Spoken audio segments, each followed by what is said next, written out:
told you, just like a cup when I take it in my top. On the website, we're going live on Facebook. He wasn't lying when he said he put the smack down if your bitch talk shit. Alright, we live, folks. Hey, good evening, everybody. Can you hear me? Good. I'm sitting in the chair right now with two talented people out. I said, well, three, including myself. But interviewing with me tonight. Well, first and foremost, I have to give a grand introduction to my friend. I can't call him a co-host because there's more to it than that. It's a partnership. So I say my partner, my brother, my dog, my day one, Peso. What's up, man? Welcome back, man. You always put extra cheese on it. What's up, man? Cause man, I gotta do. I have to. I wouldn't be your friend if I didn't. I hear you. It's good seeing you. Nice being seen, man. Yeah. The fro that you grow has no permanent. I don't need a perm. Anyway. The curls Anyway. natural. Yeah. Shout out to Boss Lady Dana for letting us use the bat cave. But now I want to introduce our guest for the night, who goes by the name of Biz. Yo, what's up, y'all? He's a filmmaker and a photographer out of the city of Philadelphia, and we're gonna Aspiring filmmaker. Aspiring, my bad. Yeah. I have to put that out there. Yeah, we're gonna talk about. Soon. Trust and believe that. Yeah, definitely. We're gonna speak that into existence. We have to. Well, I'm gonna ask a bunch of questions about what is like being a photographer first, because anybody that knows me that know the reason why I would want to become a photographer is like, yo man, I want to have endless girls at me like, hey, I want a photo shoot. Can I get one for free? Like, oh, you want to do what to me for a photo shoot? I will say, women do love the pictures though. They do love the camera. But yeah, man. First of all, let's start off with where you from. Where you come from, my brother? I was raised in South Philly. Okay, where? 24th and Federal. All right. 4 days. I'm back in them. Long time ago. Mm-hmm. Yeah, that's where I come from. Okay. What made you want to become a photographer? Because you were a photographer first before you got into film. Yeah. I would say money. Okay. Money. It was an opportunity to make some money.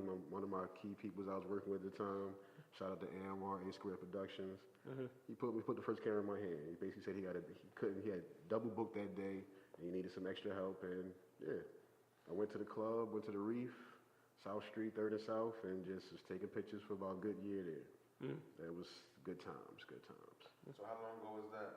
This is back in, the Laugh House was still there, so I say back in, 2010, 11? It's like, you gotta think about it, like, time was going on, it was 18. The 010, yeah, we say 20. 11, yes. I don't know. 2010, 2011 and shit, yeah, that's what I mean, yeah. So what was your first shoot? Oh, the first one, shit. You taking it back so much. All right, so it'd be my man Ray. My barber Ray hired me to do a video shoot for his business, for himself. But he also had this strippers come through at the salon that night. Sounds lovely. And then we were just taking some boss pictures and shit, and it was good. I got my oil game up. I had to get my oil game tongue on up. cheek. Yeah, I had to get my oil game up and everything, I'm sure, and lighting and shit. Yeah, that was my first official hired to pay photography. Mm-hmm. Then after that, it's been birthday parties. It's been all types of photography, weddings. Yeah. Mm-hmm. Now, how much of a professional did you act like you were when them strippers got there? I do everything professional. I'm about business. I'm not saying professional. I'm not saying professional face. No, I'm not saying professional as in unprofessional, being careless or reckless or thinking with. No, I'm saying, how much did you act like you knew what you were doing when them strippers came? Yeah, I was 100. I was 100 with it. Oh, okay. So. You let them know I'm just starting out. Yeah, basically they worked with me. It was cool. Oh, okay, that was cool, man. So it sounded like it was a lot of fun night. They were fun people to work with. Yeah. Okay. Put it like that. What's the longest amount of time you ever spent shooting like spent on a single set? Hours. You gotta look at like if you're official with it, you're gonna have to set up. You want to do everything just right, and then you got the lighting. You got the changing wardrobe and stuff. So I would say good 5-6 hours. That's a good day. That's about right. Yeah, it's about a good day. But I want to know this. Tell me your most interesting shoot. You stole my fucking See, question. what happened was, I would say I had a shoot at the Oni Hotel in Atlanta last year, I think. This was last year. I'd say 2 years. 2 years ago. Yeah, about 2 years ago. I was in Atlanta, and it got official. It was like one of those suite setups, top floor Jones. I couldn't post the pictures, that type of stuff you don't post, so yeah, that was like the most fun I had doing photography. What made it fun? The person was happy to work with me. We had fun together. I'm sure. It was just one of Was those it more than moments. one person? It was a group. It was Oh, mainly the person wow. that set it up. It was like it was fun. Just put it like that. It was fun. Was it Any uncut boot? fun? I couldn't post the pictures. Put it like that. I Okay. couldn't post the pictures. Was it any booze and cocaine involved? No. Oh, damn. Then you ain't have no fun then, nigga. You ain't have a lot of fun. No, but, okay. All right. So how many other encounters did you have much like this one in Atlanta while you were shooting? I got to know. Look, I'm about to start. Look, to anybody that's listening, I'm about to pick up a camera. Y'all need to watch out for me. Watch out. I'll put it like this. You got the public, you got different reasons to take photography. You know what I mean? You got ones that like for the fans or for their friends and stuff like that. You got the ones that want to feel good about themselves.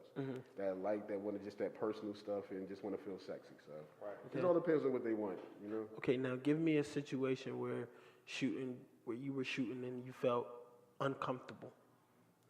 Don't lie. I'm trying to think of one. I can't. Really? It's like after a while, you just get in that zone. All right. So you call yourself an aspiring filmmaker. Can you explain that for our listening public? Well, I just got a chance to be on set. We just wrapped up filming over the last 4 or 5 weeks. The Road to Truth. It was written by Bilal and produced by Karen. And it was just one of those moments where I got a chance to just shout out to, just that whole staff. They really just Bilal, showed the me. singer from Philly? No, Bilal was he was interested in me. He's trying to find out Bilal Islam is his name. And he was a real person that just wrote the script, and the script is really powerful because it basically talks about the foster care system and how it can have the holes and people get lost in it. Right, and it talks about family, and it's just one of the things that caught my attention. So if you don't mind, if you can, I'm not sure if you can, but off air you told us about the script, and I found the premise to be interesting. Yeah. That I want you to tell it. Tell us. Well, it caught my attention from the gate. One of my business partner, Anwar, A Square Productions, he shot out to me and said, "Look, check the script out. I want you to help me out with this." And it was just one of those things where it's about a mother who gives up the child for adoption because pressures and everything, being a young mother, gives to adoption. Then years later, she wants to go back and find out where they are and what they're doing. And the siblings, that part of it, they interact with each other, but don't even know they're siblings. So it's just one of those things where it's just... Wait, their whole lives, They basically live in the same city, and it's not like they were shipped off somewhere else and everything. It's a good script, and I really appreciated the attempt to just show like that want for family, that need for family values and stuff. How emotional did you get reading the script? Well, for me, it hit home because I'm adopted. So it was one of those things where I saw meaning in it. I found the purpose in it because I lived it. Just wanting to know who your parents are, that type of thing. So it was one of those things where it helped me to see that I could be used in a good way. So even on set, just seeing the actors and actresses play their part, just having to block off the characters and set up the lightings it was one of those eye-opening experiences for me. Yeah. And I'm a writer myself. I feel like I'm one of those people where they know about me around. I just try to fit in where I can, but for me to put myself out there, it was a learning experience for me, and I loved it. So, now, are you 100% capable of keeping your composure during a type of story or a type of movie like this because it's so close to your situation? I would say yes, only because I believe in controlling myself and my emotions. But as far as watching it and hoping it does what it does, I believe it's going to have an impact. It is going to have an impact. So I'm gonna ask this. It's a comedian posed a question. I'm gonna pose the serious side of it first. Shoot. Do you feel as though the adoption process or the advocation for people, especially Black people, to be more present in the adoption process is something that's prevalent in our society? Well, that's a deep question. Only because I work for a foster care agency, and so me working for an agency, I'm a foster care case manager by day, and it's just one of those things where I see the system at the forefront. And for real, it's just one of the things where we as a society has to come together because there's a need. There's a lot of children out here that they need guidance.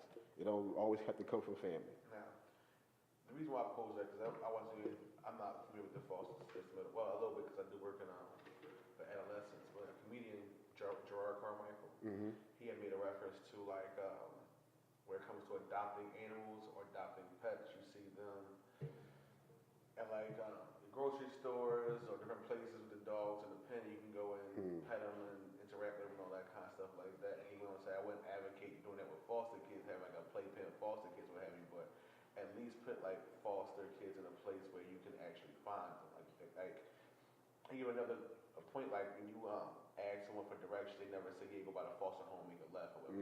No one knows it. Like I don't know where foster home Philadelphia is at. I know what that's the point. But that's you don't want to single them out. That's what it seems like he's talking about.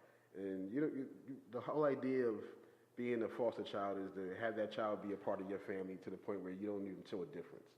And so I would disagree. I mean, as far as I understand. Like I know what 3 PCAs is at. Yeah. So I want to get it. I'm talking about the agencies. I'm talking about the actual agencies. It's like how could you help solve the problem if you don't know where the problem is? Well, I hear you on that. I hear you on that. It's just about the agencies themselves just making themselves more known. So I actually work for an agency that's looking for more foster parents. If you're interested, please contact me about my business first, and we'll talk more about it. But it's just one of those things where I hear you about just the need for just that awareness type thing, and it's out there. It's a big need for it. Trust and believe that. Now, as far as your agency goes, what type of procedures what type of procedures are done and like background checks and things like that with these foster carers? Like how deep do they go to find out how suitable the parent is for these kids or how safe these kids are going to be with this parent? Well, I know they state regulate. Shout out to Progressive Life Center. That's the company that, if you're interested, do some research on it, Progressive Life. But it's one of those things where they're accreditation across the board, and they're certified. They basically make sure all their parents are certified and they're meeting up with the standards of the state. So background checks, employment. You have to have your own means of income, just so that we know there's not just going to be the main source. It's a good structure. They got a good structure. They're meeting all the requirements. So what's the difference between foster care and adoption? Foster care, the adoption is more finalized. So foster care is like a moment where the parent could come back and retrieve the child.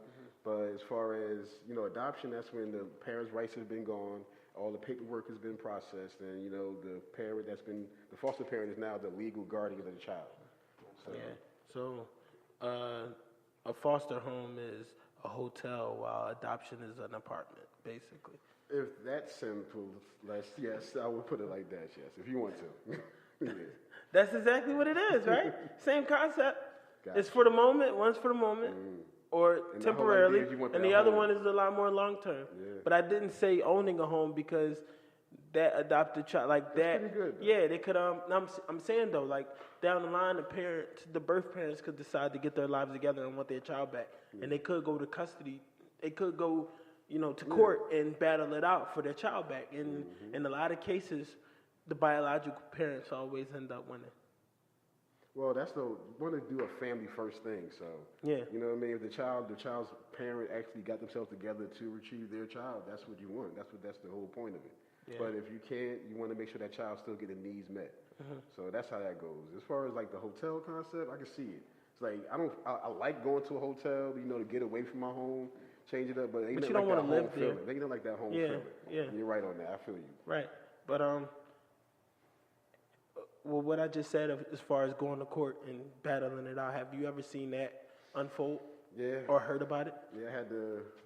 It's kind of my psychological makeup is kind of different because I lived on both parts of it. So I went to court with my mother. She lost rights of me and stuff, and that's what's up. And I stood and advocated for children's rights as an adult. And I stood before the judge and claimed and testified for the safety of the children I was in charge of. And you just see that it's just an epidemic. It's really bigger than just.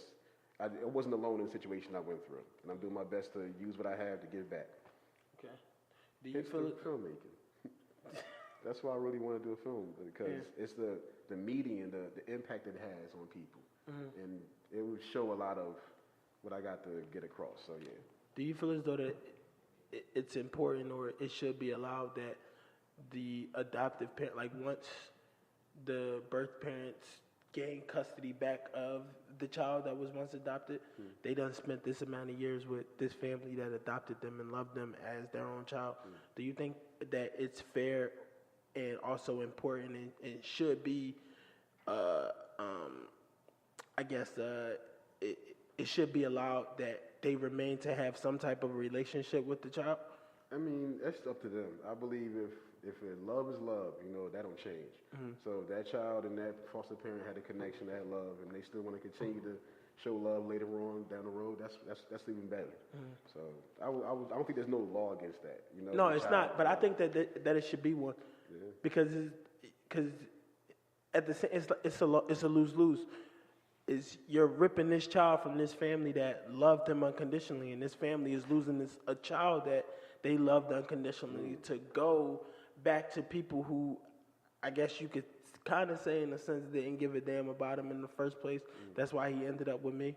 And it's like you strip him away from me, you tear him away from me, or tear her away from me, and I'm not allowed to have a conversation with them every once in a while, maybe once a week or once a month. I'm not allowed to have some type of relationship with them. Like, okay, you're the parent, you got them back, but what happens to our relationship? It's all going down the drain. So it's a lot you said in that statement, and try to process it, but do my best to express what I want to say is that it's not a lose-lose to me when a parent gets her child back, when they get the rights of their children back. And I understand that there's a change that happens because the child knows what it means to be safe. They knows what it means to be cared and loved for. And then they got to take a risk on this person that was supposed to provide those things for them, and still have to take a risk on that as well. So I get that friction, but like you said earlier, we was talking offline earlier about that longing that can't be touched, no matter how much you try to feel it. And one of those things where life is like, it gives you a chance to confront it or run from it. So if a parent comes back and confront it and wants to get their child back, and that has a better long-lasting effect. Either if I'm trying to say is that then a person that is the foster parent trying to fulfill that for them. And so I see what you mean by having the animosity about being back in that situation that was safe and loved. And don't be wrong, everyone deserves that, especially children growing up. They shouldn't have to worry about those things. But when it happens, the parent is. As an adult, I see that the parent have issues in themselves. The parent that lost the rights, and it's almost like it is their fault, and it's on them to correct it. And if they can't correct it, that's a life that's worth saying. That's a life worth living. But if you live in a life where you put your responsibilities on other people, you're not being responsible for yourself and what you create, that brings on a different type of energy. So it's just one of those things where healing is a process.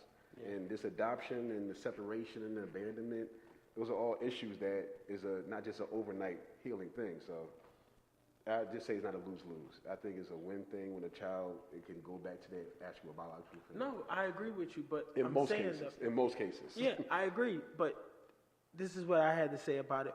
What happens to the relationship with the adopted family that loved them unconditionally? Like, they lose. They lose a child that they don't care for. They done spent X amount of years caring for this child. There's so many out there. It's like literally I would drop a child off to a foster parent's house. And then either they'll be there for a week, 2 months, a year, 2 years. 2 years is like the minimum right now for adoption, but there's so many that's waiting for that spot. It's so many that it's so many, bro. Hey. I mean, I don't have nothing to add on this Yeah. particular Yeah, but okay. Wow. Yeah, it was good talking to you about this, though. So Yeah, definitely. basically, film, wrapped up the film. That's what I was about to. Road I was to about to Truth. get back to the film. Let's get back to Road the to film. Truth was wrapped up. Let's I met some good people, and basically I wrote a script myself, and I'm going to be using my own money and do my own independent film to produce this. And I'm going to bring some people together. I know I got some key people, some comics, some people in the city that know me well, and just know that as time goes on, I want to put out things of substance. I don't just want to be no gangster killer nigga, because that's not my life. You know, so things of substance. I'm glad you said that. I'm an overall designer, so I do filming, whatever too. And I had an argument with someone recently saying that shows from my childhood before me, like your girlfriends and Living Single, and even Martin or what have you, they showed the culture in different light. Whereas today we do have some decently script shows, but they're not nearly as prevalent as. Yeah, I'm liking Rel. Rel is the closest I got to that. Talking, yeah, it was like it's the closest I got to it. It's like as far as like he's really trying his best to add the comedy and bring some socialness to it. That's what I'm trying to say. He's trying his best to bridge it, but he's really highlighting a lot of issues and putting it forefront. Not yet. Not yet. It's way better than Rel. Okay, I'll check it out. We'll check it out. But as far as like the media using the ratchetness and the dumbing down of the mentality of our people it's too prevalent, and it really is to the point where I don't technically watch TV myself no more because I got too much going on. But it's really one of the things I like to be.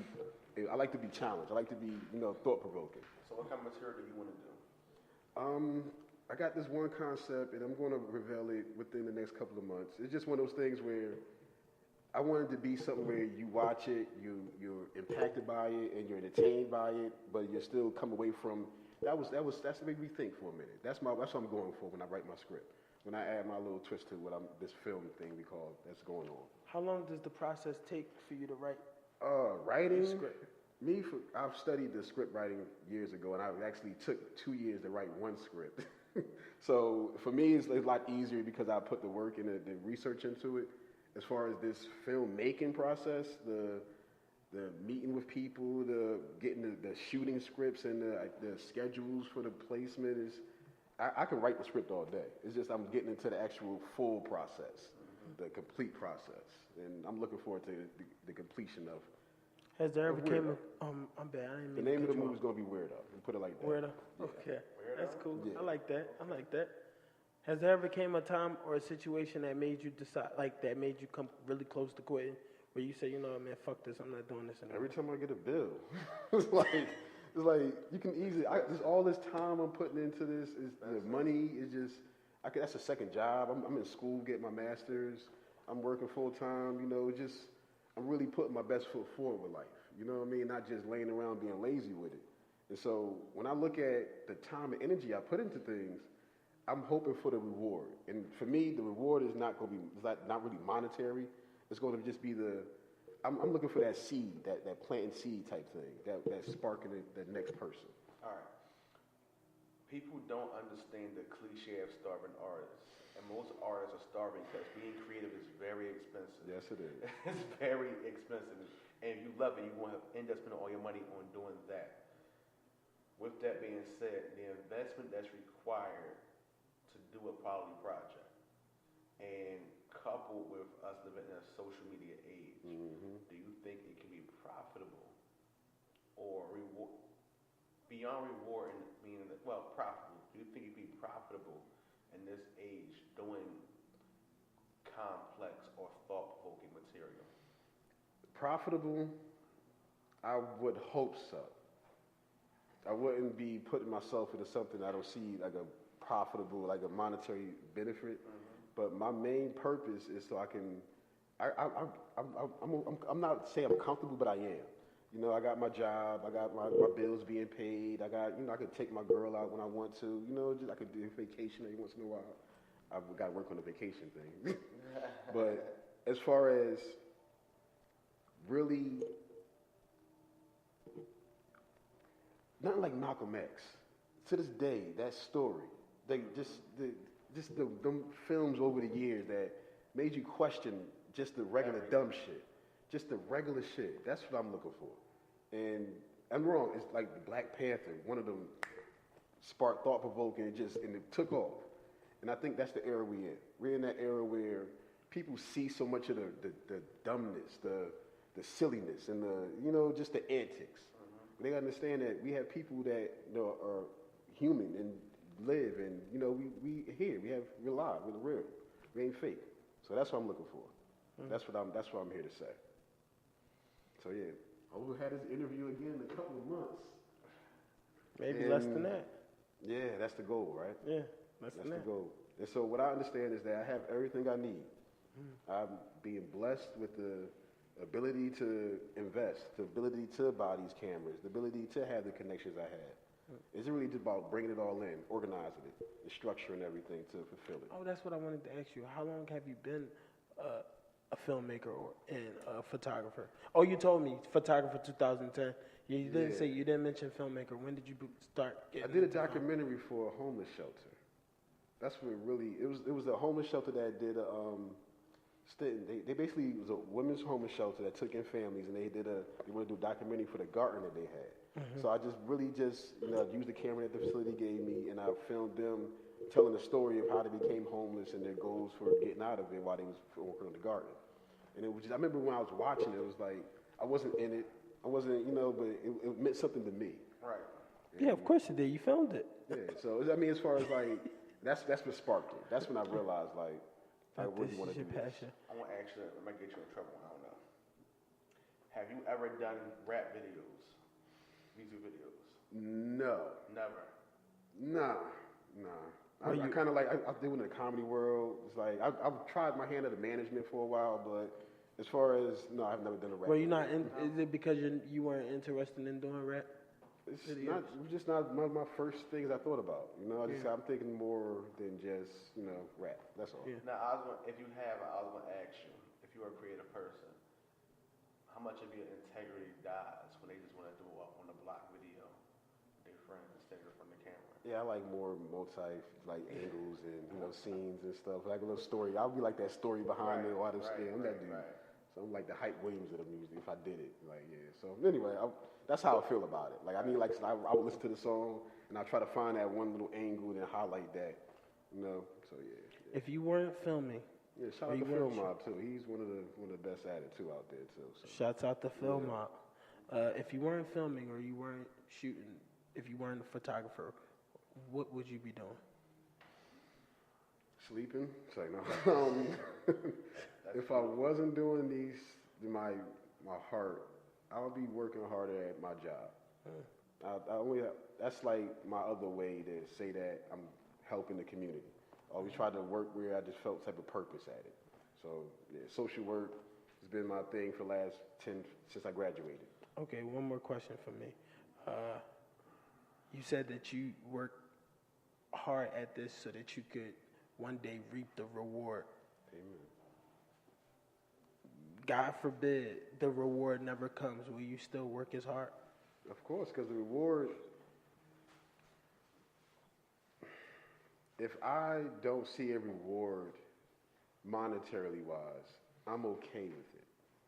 I don't need for my films to be bought by the main distributors, and I just wanted to know that I put out some substance. That was dope. That's my reward I'm looking for, that I completed a project and it has some type of meaning to it. So I got to ask you this, because I'm doing this, and what I'm doing, I stopped doing video, or I took a break from the video production. I'm doing a little bit of fashion stuff now. Okay. Still same process though. In the sense that, for you, where do you find the line between doing something decent, refreshing, and dope, rather than following a trend? I find that people are always It's like the rap. They don't want like, They don't want nothing new until someone famous or of notoriety introduces it. But when you're like on the cusp of being nobody, essentially, and saying, "Yo, this is decent," and like, I don't get it until someone famous does it. See, I don't think like the trend. Like I'm wrong. I recognize that the hype behind things can have a powerful effect, but it's something real to me. You talking to me? Is like it's something real special about finding that untapped potential. I like to go where the crowd is not. So I'm thinking about like I mean when Drake first dropped, I was like one of the only people to run around playing successful and shit because I heard I'm like, yo, what the fuck is this shit?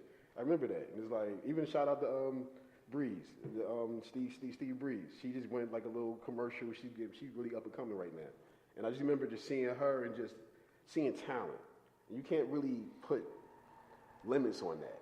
You know what I mean? It's like if I feel like if I can see myself riding around in my wheel, lean back, bumping that joint, it's like I feel like somebody else can. You know what I mean? So like music wise, it's like the trends is not really where it's really just about just pure talent. Like the trends come and go. Yeah, but the talent was what really stayed. I said that, but do you feel the pressure to get into trends though? Yeah, you talking about I mean, it's good and all to enjoy the moment. You got to be recognize what's going on. Don't get me wrong. But as far as changing who I am to fit into some, that's. Changing to or altering your project. It's now you talking about integrity now. I got too much of that. Well, this is in, so we gotta throw this in there. And that's why. If you're doing film, not bashing nobody, but you gotta have someone who's homosexual in there now to make it feel today. You know what I mean? Like every show I seem to watch has somebody gay in it for some reason, and who has no significant role with the fact that they're gay, and that makes it feel contemporary to today's time. Do you feel as though that's not that per se, but just given to doing something? See, if that person had a message to get across and wanted to use that platform, that's for them. And it's like I see what you mean as far as making it distasteful to fit the moment. Right. And I see that happens more often than you think, but true talent doesn't fade. It doesn't require that hype. So that's what I think we're at now. Like the trends, like I seen how the society went from they're following this and following that, but if you start noticing the trend now is like being yourself, being authentic, and actually no, the trend now is being weird. Being a weirdo. That's the trend now. That's why I wrote the script. But I think that's why I wrote the script. But this is what I say. You know what's gonna happen with the trend of being a weirdo? It's gonna die off like everything else. Being a gangster at one point was a trend. And what did they do? What did gangsters do to weirdos like us? Guys that exactly. They beat us up. Knocked our food out of our hand. They did all types of shit, man, when we were in school. I'm not lying. It's like you look at now, like nerd culture. Back in the day, when we were in school, how many kids were teased for liking anime? Now it's such a fucking hot commodity. Now you can't find out of 5 people, 4 of them watch it, or 3 of them. 3 out of 5 people may watch anime. Does Dragon Ball Z count as anime? Yeah, it's anime. But it's like, and it's crazy how things become trend. I'll tell you another thing that's a trend. Thrifting. Thrift store shopping. It's a trend. That's why you can't find anything at thrift stores nowadays. Because you got these people on YouTube, who make shows about going to the thrift store and finding treasures. So it's like, but it was at one point in time you teased and talked down to people who shopped at the thrift store because they couldn't afford to shop at department stores. Hold on, be careful. And that's the life I'm talking about. Like that. Just you did it because you had to. Yeah. Not because it was the trend. You're not a drug dealer because you want to look cool. Yeah. You did it because you had to put food on the table. Right. That's what I'm saying. That's what I think. That's never going to change, bro. That's what I'm trying to say. Is like the trends change, but the realness, the talent, that's always going to stay the same. And that's what I was trying to say. Like I'm betting on that. I'm not going to bet on the latest hype or the latest little dance. No, I'm betting on being myself and being authentic through this whole process. Okay. How important do you feel it is to embrace people who you see have a natural talent or have talent, period? Like, I give you an example. If you see a guy on the train who knows how to draw, and he's doing portraits for $5, how important would you feel it is to get your portrait done by him? Because he's talented. I got my moments where to me, there are moments where I see beauty, right? Mm-hmm. And it's like, beauty to me is not some colorful or beautiful, like, beauty is just a person or a thing being itself. Mm-hmm. And whenever I see it, like the busy streets, you got all these busy streets, all this traffic, and next thing you know, you got this person doing a portrait, sitting there being themselves. I try to encourage that. I do my best to encourage that. And the moments where I go about my business and ignore it, don't get me wrong, but there are moments where it just hits me where, show that man support, show that woman support. Mm-hmm. And I try to my best to always keep that antenna going for that type of energy. Righteous. I always feel as though, like, I don't know, man. Like I said, it was a guy who was on the train doing portraits, and he says he was like, it'll only take me a couple minutes. I could draw you. I could draw you a flower. I could draw you an animal. I could draw you a picture off your phone. So I said, hey, you know what? I'm gonna give it a try. I had a picture on my phone, a picture of Scott Hall. I don't know, if Scott Hall is, but Scott Hall's a wrestler, Razor Ramon, right? Okay. So I pulled out the picture and I showed him, and he drew it in about 7 minutes, a full detailed portrait for $4, nice. I think. And it's like nice. I feel as though that we should embrace people like that. We should embrace talented people. Mm-hmm. I agree. In about 7, a full detailed portrait in 7 minutes is almost it's rare. So, but that's. I got a story, something similar. Where I remember I was on my lunch break. I was at this training down in Center City, around the clothespin area. Mm-hmm. So the clothespin area, a lot of traffic. You know what I mean? So I just remember walking past, and I had this sister. She was actually selling her artwork, and I remember. I know exactly who you're talking about. And it was like such a way. The way it wasn't just drawn. It was like painted, and then the brushes. You could tell she put her time and effort into it. And I remember just taking time to who she is and find out her story and things. You're talking about right on Walnut Street, right? Yeah. What the hell is her name? I can't is remember it her name. Zoe? I know her name on Instagram is like Miss Abdullah or something like that. Okay. Shouts out to her. I literally talked to her a couple of days ago. So I still got her painting in my room because it reminds me, like, just to put yourself out there. Yeah. It's just one of those things where I got little reminders along the way too. Just people that, just don't go with the norm. They have the talent and they just want to just express it. Yeah. No, I think her painting was dope. She tried to hit me over the head though, but yeah, it was the cool. money. I remember the money. Yeah. She was it costs $80, but it's a $20 deposit. I'm like, God damn. I remember that conversation too. Yeah, for real, man. But hey, that's really all I got, man. Like this was lovely. Hey, what's up, y'all?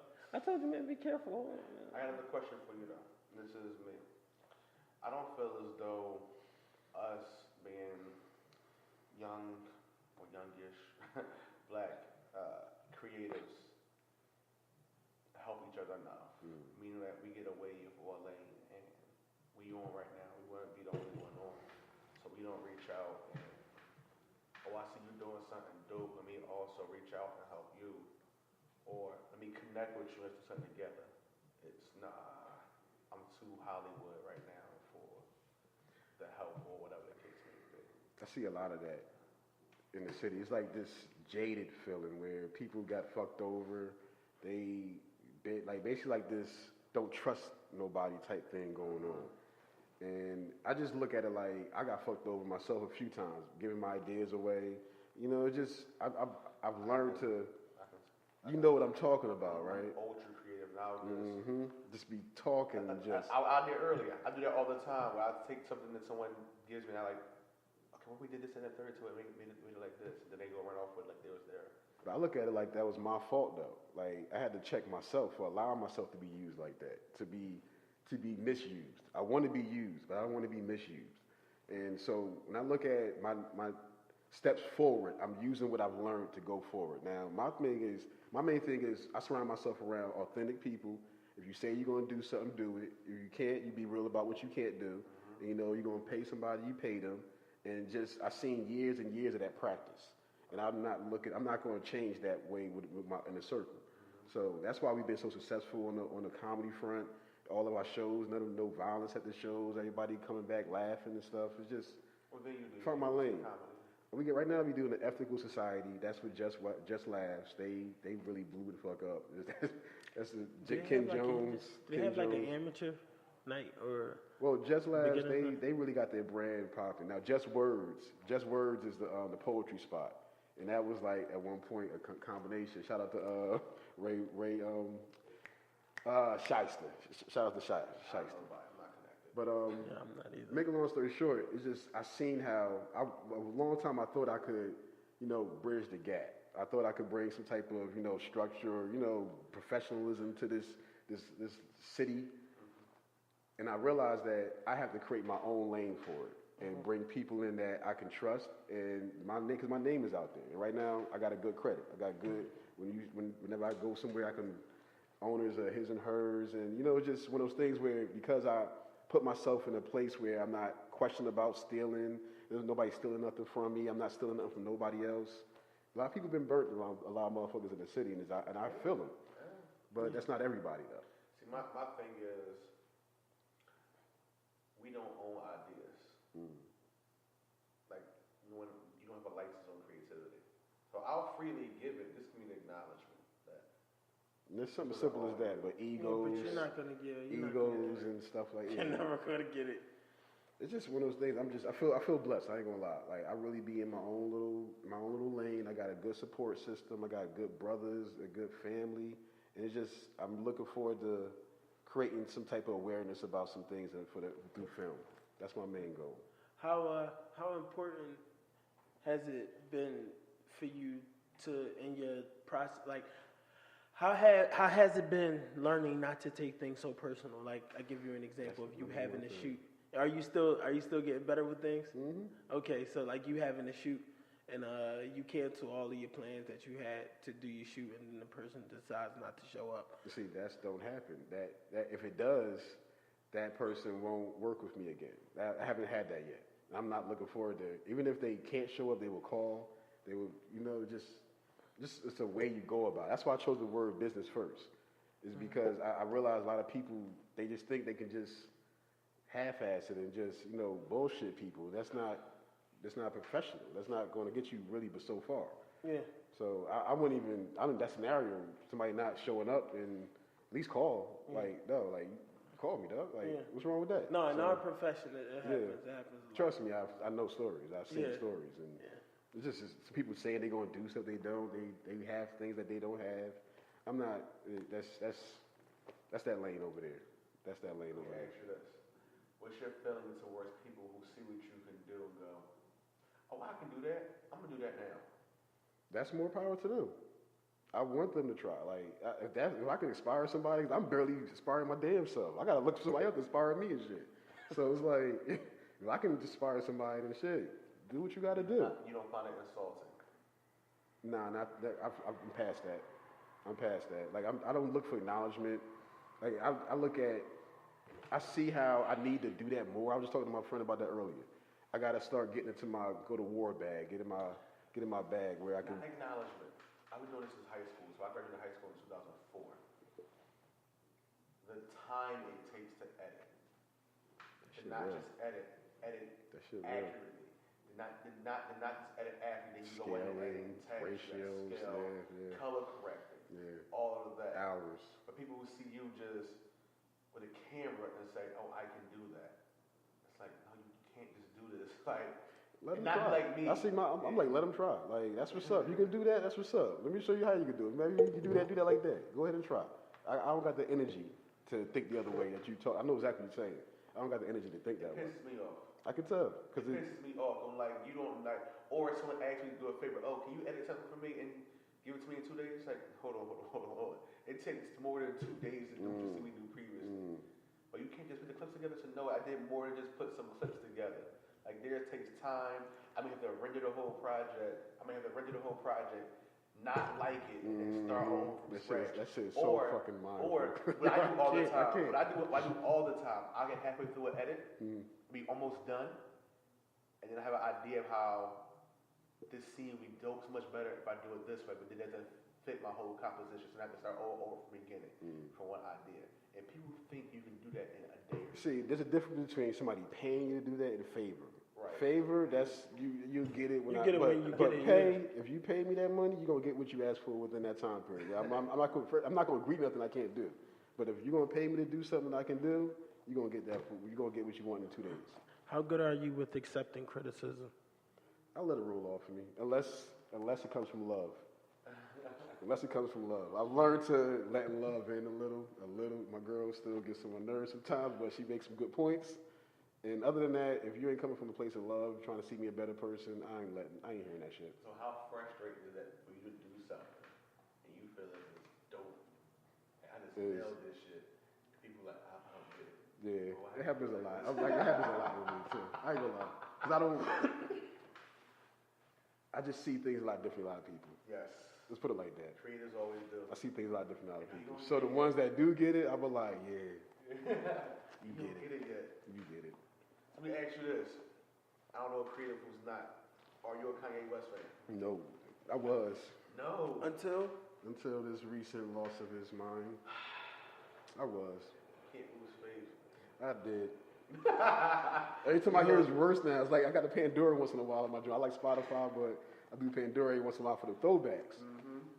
I put Mobb Deep Station on, be flowing sometimes and shit. You know what I mean? Then she know that old Kanye, come on, you be rapping like, damn, I'm supposed to hate you. It's like, it hurts. It hurts to hear him.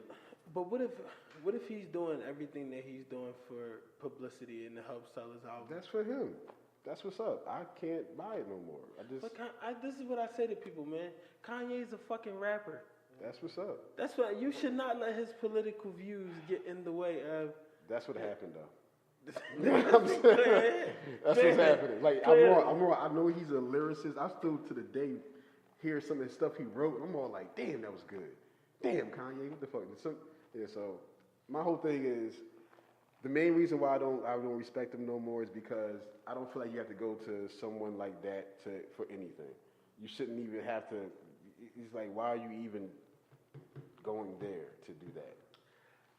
That's just how I feel about it. I don't know, man. I feel like people. But he lost me after that. Slavery was a choice shit. But I agree he with lost that. me after that. I agree with that, though. How do you agree with slavery was a choice? How? Yeah. There were people who chose. It's like that round thing, that flat earth thing. Okay, talk to me. There are people who say, you know what, this is fucked up. I don't want to do this anymore. In fact, I'm not going to do this. I'm going to leave. So you have Harriet Tubman. It's like that was a good point. That's what I'm saying. It's like if I make you like I see that point. It's like look, if I make you lay down on the ground, if I make you lay down on the ground, and I'm standing over top of you, not standing on you, I'm standing over top of you.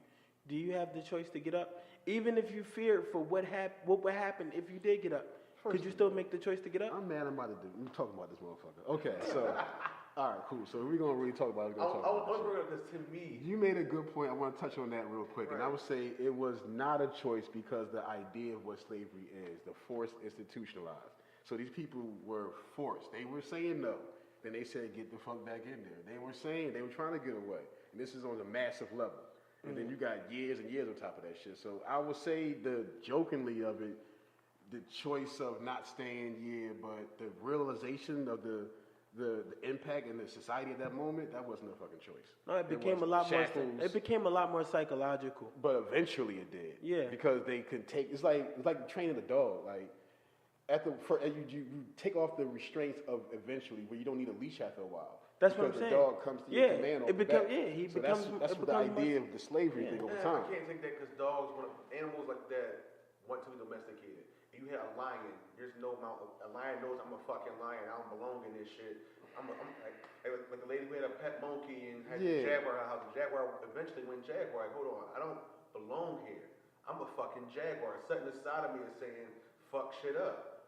And that's people who said fuck shit up. Nat Turners, you got people over the history. The other option is probably usually death. And people did that too. That's the choice though.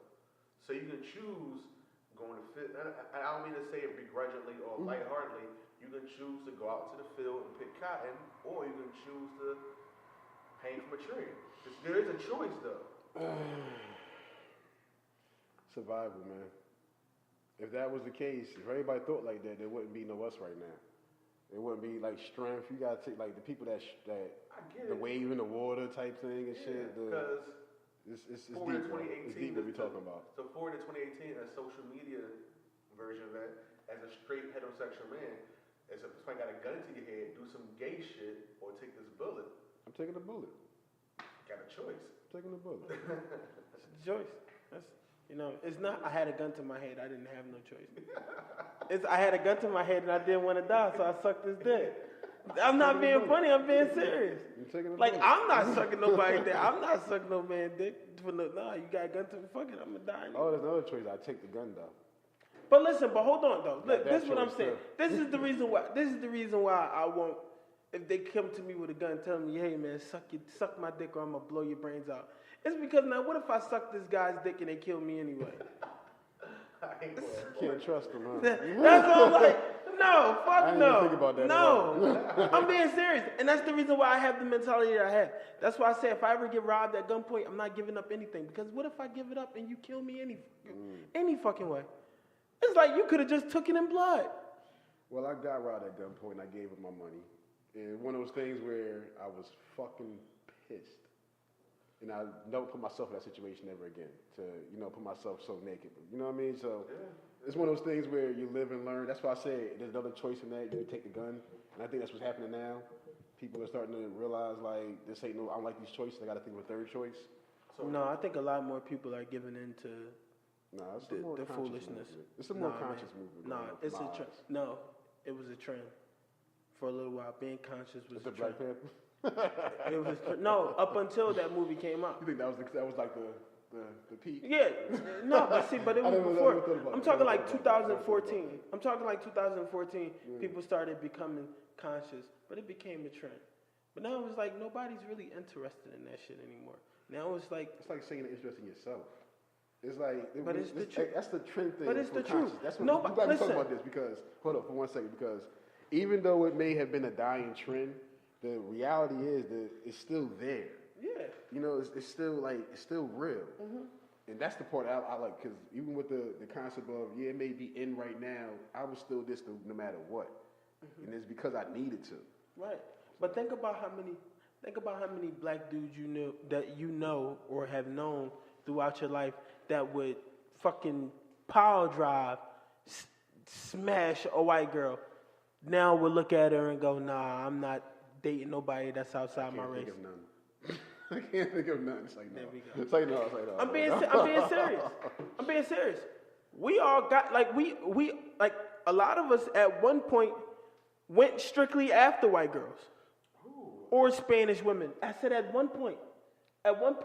Then it became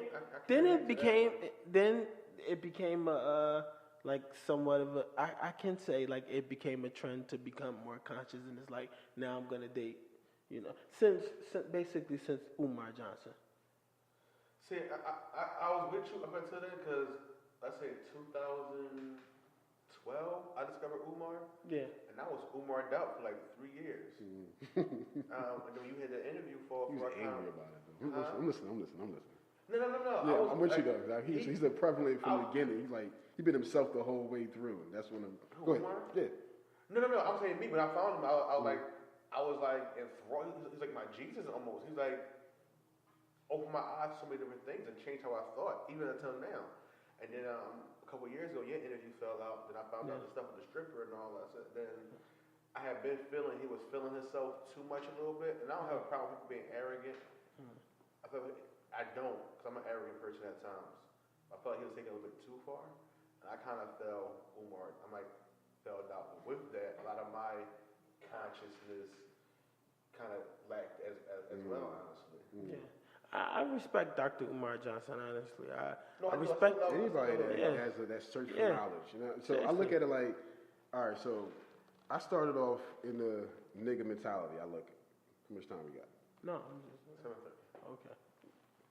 No, not yet. I was about to get deep with y'all. That's all. Yeah, go ahead. Before I go there. Go ahead. So basically, it's like I started off with a nigga mentality. Fuck bitches, get money.